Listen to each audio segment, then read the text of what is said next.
পর তুলছেন জিসান আলম। আগের ম্যাচে করেছেন 17 বলে 33, আজ করলেন 73 রান। এশিয়া কাপে নাইম সৌম্য নয়, বরং জিসান আলমই হতে পারেন ব্যাকআপ ওপেনার।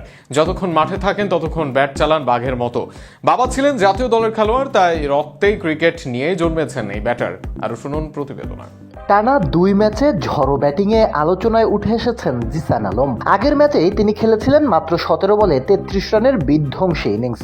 আর আজকের ম্যাচে আবারও ব্যাট হাতে দেখালেন তার প্রতিভার ঝলক। যদিও আজকের পিচ আগের দিনের তুলনায় কিছুটা কঠিন ছিল, তবু জিসানের কাছে তা কোনো ব্যাপারই মনে হয়নি। শুরু থেকেই আক্রমণাত্মক ভূমিতে কিছুটা থাকেন তিনি, বিশেষ করে আজ 4 অপেক্ষা ছক্কাতেই ছিল তার বেশি মনোযোগ। জিসান আলমের রক্তেই ক্রিকেট মিশে আছে বললেই চলে, আর বাবা ছিলেন জাতীয় দলের সাবেক ক্রিকেটার। এখন সেই পথেই হাঁটছেন তিনি। একের পর এক ভালো ইনিংস খেলে জাতীয় দলের দরজায় জোরালোভাবে কড়া নাড়ছেন এই তরুণ ব্যাটার। আগামী মাসের এশিয়া কাপে ব্যাকআপ ওপেনার হিসাবে তাকে দলে দেখা যেতে পারে বলে ক্রিকেট অঙ্গনে গুঞ্জন চলছে।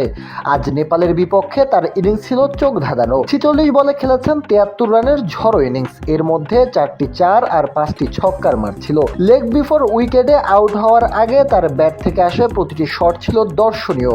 স্ট্রাইক রেটের দিক থেকেও ছিলেন ভয়ঙ্কর। জিসানের সবচেয়ে বড় গুণ হলো তার ভয়ডরহীন মানসিকতা।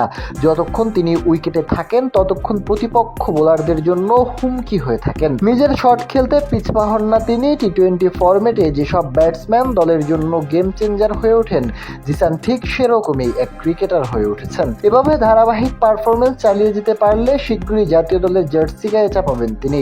আজকের ইনিংসে সেই ইঙ্গিতই আরও স্পষ্ট করে দিল।